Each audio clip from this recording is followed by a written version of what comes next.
Assalamualaikum warahmatullahi wabarakatuh.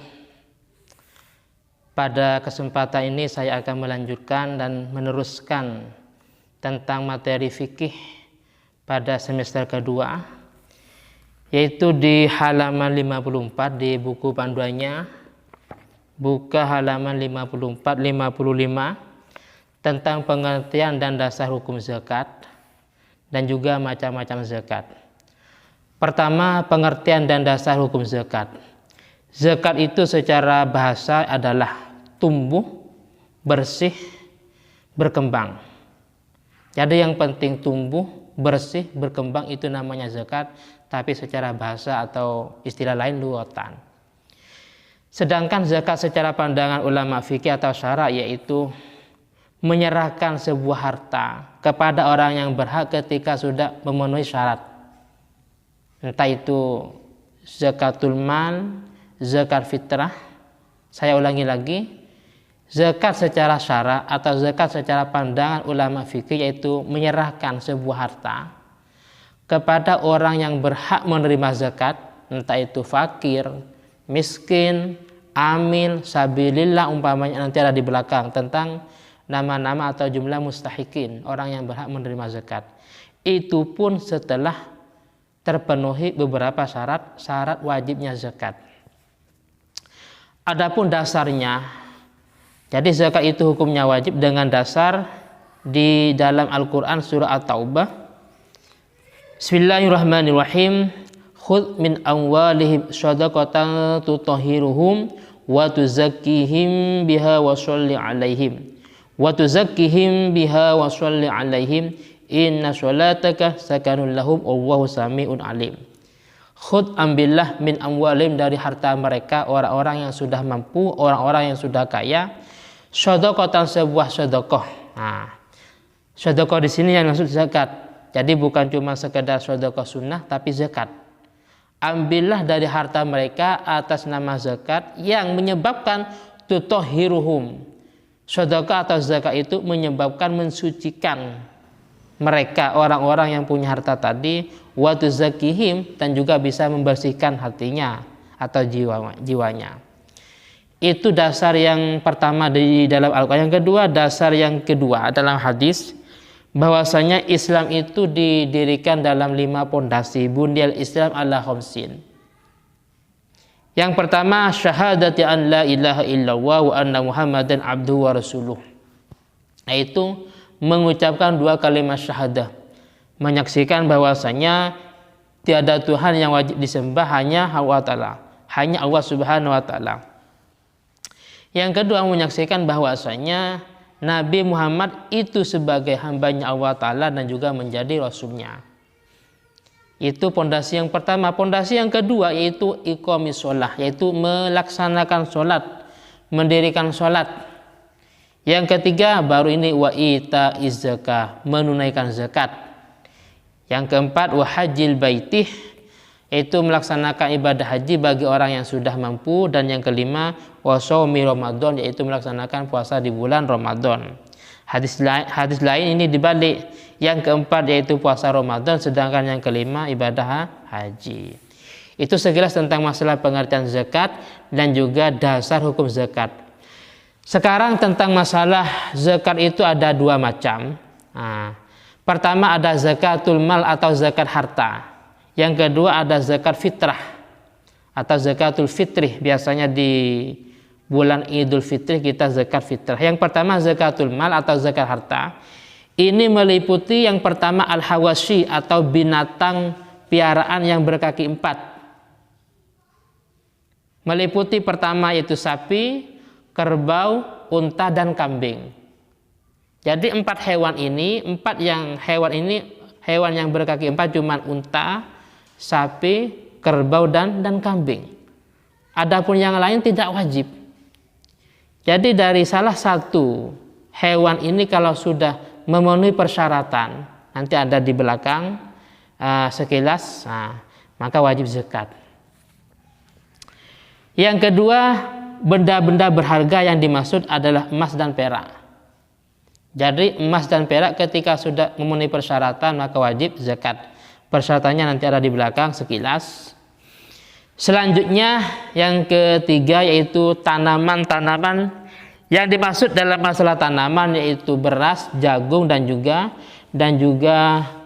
gandum. Jadi karena ini termasuk makanan pokok. Kalau di Indonesia berarti makanan pokok adalah beras. Ketika sudah memenuhi persyaratan maka wajib zakat. Selanjutnya buah-buahan ini meliputi dua hal, kurma dan juga anggur. Selain ini nggak wajib. Buah pisang umpamanya yang nggak wajib, mangga nggak wajib. Lah sekarang syaratnya apa saja? Syarat daripada wajib zakat. Yang pertama Islam. Jadi kalau non muslim tidak wajib zakat, sekalipun punya unta sekian ratus umpamanya, punya kambing sekian ribu, tapi sayangnya agamanya bukan Islam, maka tidak wajib. Yang kedua merdeka. Ini maksudnya merdeka. Sebaliknya merdeka budak. Sekarang budak tidak ada dan sekarang semuanya sudah merdeka. Budak itu berada di zaman-zaman dahulu. Budak itu bisa dianggap sebagai hewan, bisa dianggap sebagai harta, bisa dijual belikan, bisa disuruh ke sana kemari tanpa ada unsur pembayaran upah atau ongkos. Sekarang adanya bukan budak tapi pembantu, berhak mendapat ongkos. Tapi kalau budak enggak, walaupun bekerja selama 24 jam, budak itu tidak berhak mendapat ongkos. Sekarang alhamdulillah di Indonesia khususnya ini tidak ada budak, semuanya merdeka. Yang ketiga milik yang sempurna. Apa artinya? Artinya dari sekian harta yang dia miliki, memang sepenuhnya punya si A. Tidak ada kaitan dengan punya orang lain.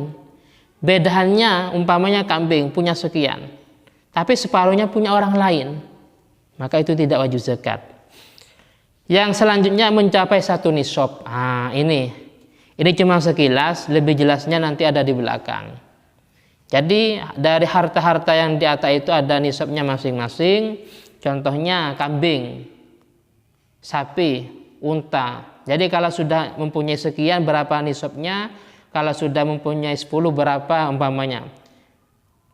Itu wajib zakat dan berapa yang wajib dikeluarkan. Punya unta sekian umpamanya, punya unta 5 dengan punya unta 10 ini beda nanti. Berapa yang wajib dikeluarkan. Jadi nanti ada di belakang lebih jelasnya.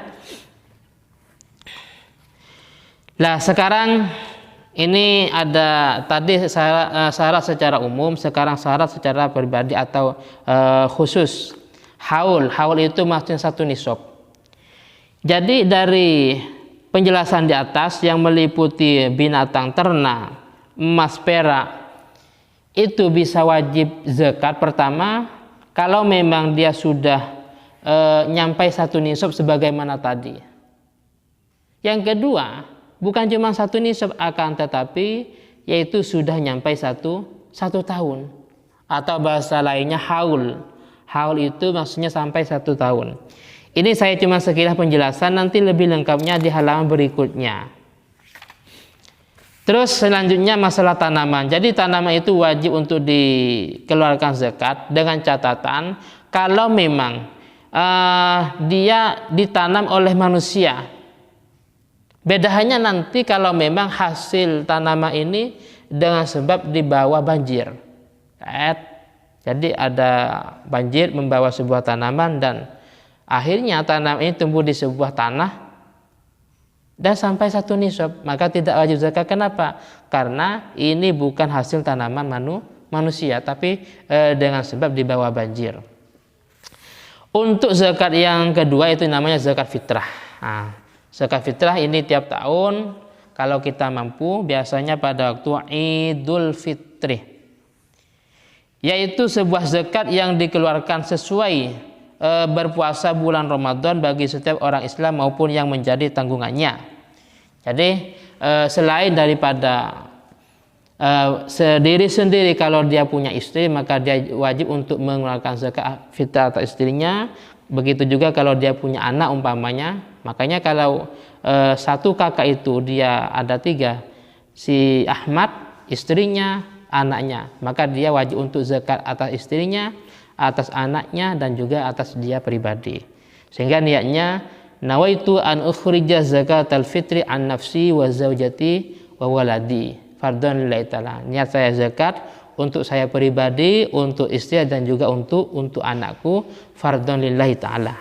Itu cuma contoh. Untuk syarat wajib zakat pertama Islam. Nah, Islam sama dengan di atas. Apa artinya? Artinya kalau memang dia bukan Islam, non Muslim, maka dia tidak wajib zakat. Yang kedua, mempunyai kelebihan pada waktu hari raya maupun di malam harinya. Jadi mempunyai kelebihan daripada kebutuhan antara dia dengan keluarganya. Jadi kalau memang dia tidak punya kelebihan, punya makanan cuma cukup untuk kebutuhan pada waktu itu antara dia dengan keluarganya, maka tidak wajib zakat. Kenapa? Karena dia tidak punya kelebihan. Cuman saya yakin pada era yang seperti sekarang ini semuanya bukan cuma punya kelebihan. Yang mau dimakan 1 bulan pun ini masih ada kadang. Entah tersimpan di ATM umpamanya, di rekening atau yang lainnya. Jadi bukan cuman yang mau dimakan sekarang, yang mau dimakan besok atau 1 minggu bahkan 1 bulan, ini kadang sudah ada. Selanjutnya wajib zakat kalau memang posisi orang ini setelah akhir Ramadan orang ini masih ada. Anggaplah sekarang sore di tanggal 30 Ramadan. Nanti Maulid masih hidup umpamanya. Nah, ini wajib. Bedanya kalau meninggalnya sore ini, maka tidak wajib. Jadi wajib itu kalau memang orang ini masih menututi 2 juz. Juz akhir Ramadan dengan juz awal Syawal. Akhir Ramadan yaitu sore di akhir Ramadan, 1 Syawal berarti setelah sholat maghrib, yaitu terbenamnya matahari. Oleh karena itu anak yang dilahirkan di sore hari di akhir Ramadan, maka anak ini bagi orang tuanya wajib untuk mengeluarkan zakat. Bedanya kalau anak itu lahirnya setelah sholat maghrib, tidak wajib zakat. Kenapa? Karena dia tidak menemukan akhir Ramadan. Atau prakteknya seperti ini, punya anak tapi pada sore hari di akhir Ramadan dia meninggal, maka orang tuanya tidak wajib untuk mengeluarkan zakat. Bedanya kalau meninggalnya di setelah sholat maghrib.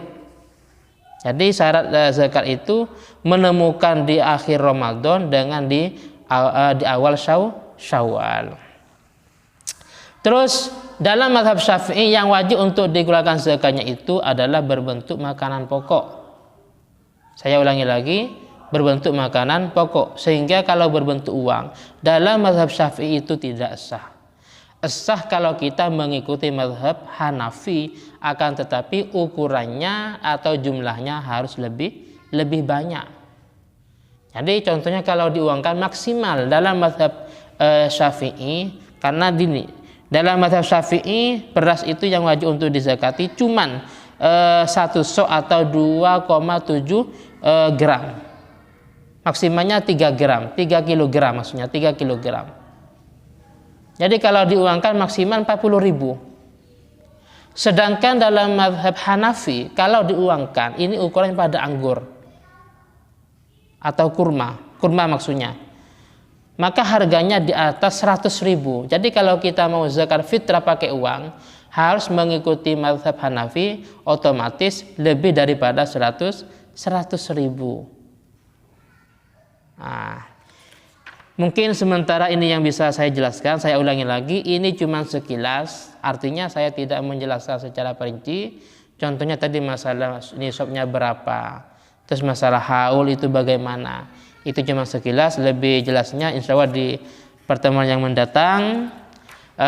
Dan jika ada yang kurang jelas, kurang paham, silakan ditanyakan dalam channel ini. Dan dari saya pribadi, akhiran summa, assalamualaikum warahmatullahi wabarakatuh.